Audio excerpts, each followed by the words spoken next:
Mission broad gauge જે મુહિમ જે mission ધારી પત્રકાર સંઘે ચલાવેલું છે ત્યારે જાગૃત જેટલા પણ નાગરિકો છે, ધારી, ચલાલા કે વિસાવદરના રાજકીય આગેવાનો, તમામ પાર્ટીઓના જે પ્રતિનિધિઓ ચૂંટાયેલા છે, તમામ અત્યારે સહભાગી બનેલા છે આ મિશનની અંદર. કારણ કે આ મિશન છે બિન રાજકીય છે. ત્યારે આપણી સાથે જોડાયેલા છે ધારી નગરપાલિકાના એક નહીં, બે નહીં, પરંતુ ત્રણ સદસ્યો.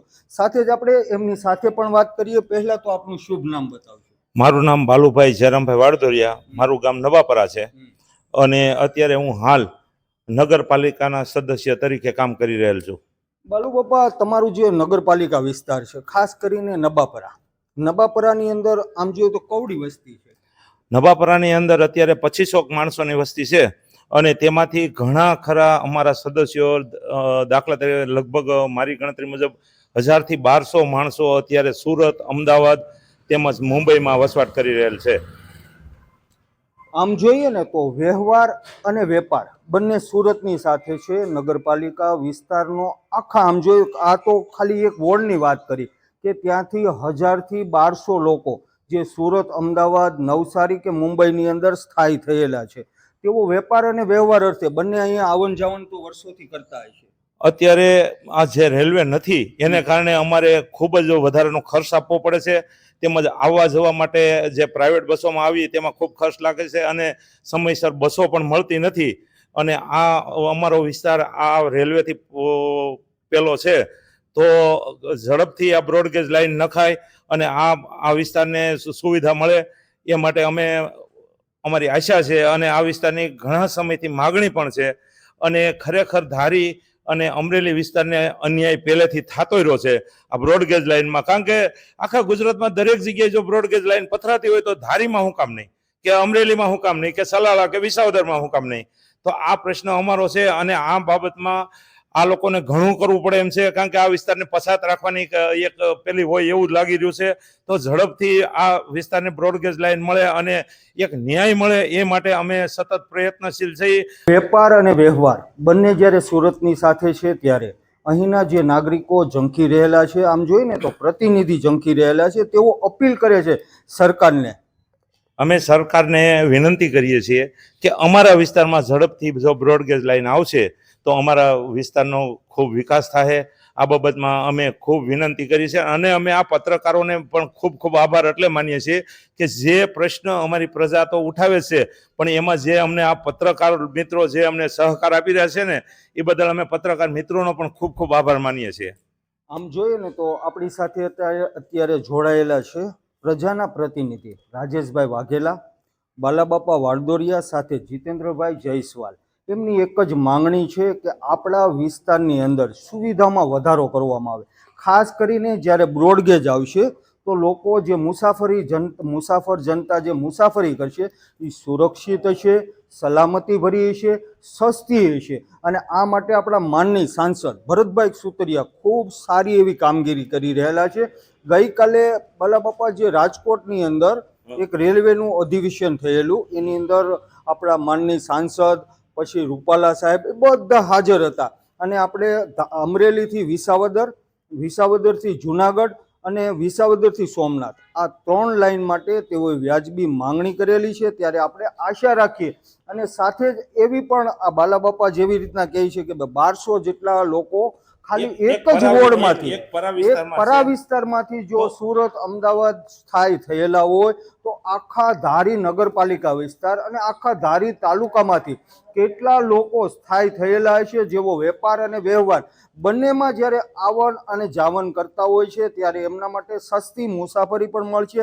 ત્યારે આપણે આપણા માનનીય સાંસદ ભરતભાઈ સુતરિયા જે મહેનત કરી રહેલા છે, જે યોગ્ય માંગણી કરી રહેલા છે, એ વિશે તમે 2 શબ્દ.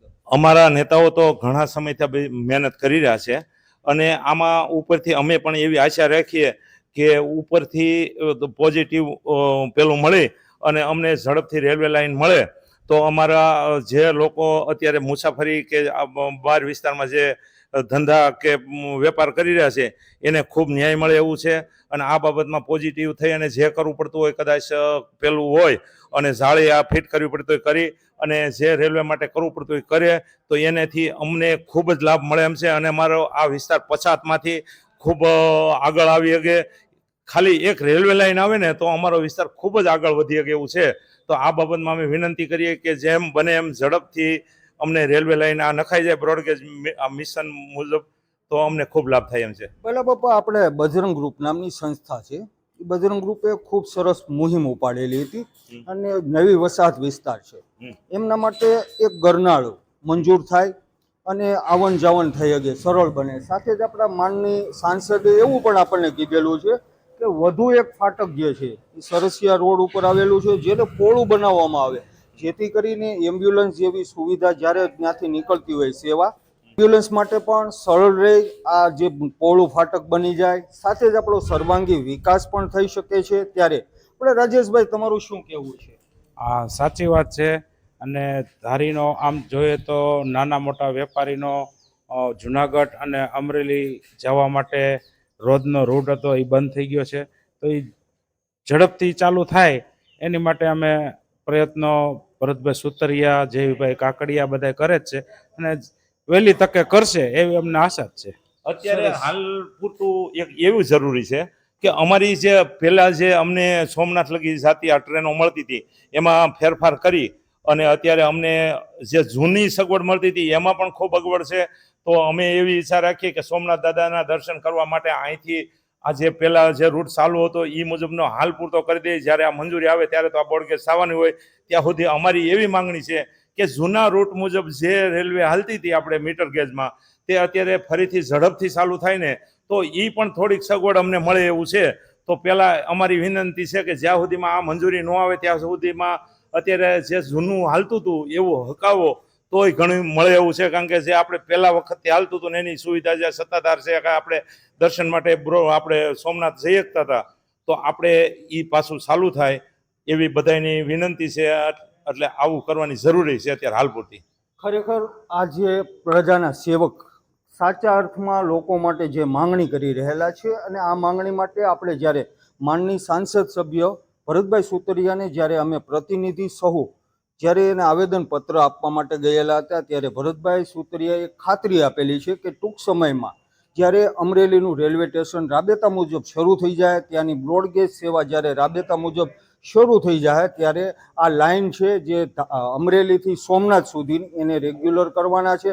જ્યારે આપણે જીતુભાઈ જયસ્વાલની સાથે પણ વાત કરીએ, જીતુભાઈ, જ્યારે આપણે અત્યારે હાલમાં આપણને એક મીટર ગેજ ટ્રેન ફાળવેલી છે જે જુનાગઢથી ચલાલા સુધી ચાલે છે, અને આમ જોઈએ તેનું તોતિંગ ભાડું પણ વસૂલવામાં આવે છે, 5 ગણું જ્યાં ભાડું વસૂલવામાં આવે છે. ત્યારે તમે સરકારની પાસે, આપણા માનની સાંસદ સભ્ય, આપણા માનની ધારાસભ્ય, આ સૌ કોઈ આપણી સાથે તો છે આ મિશનની અંદર, પરંતુ એમ છતાં સરકાર પાસે શું આશા?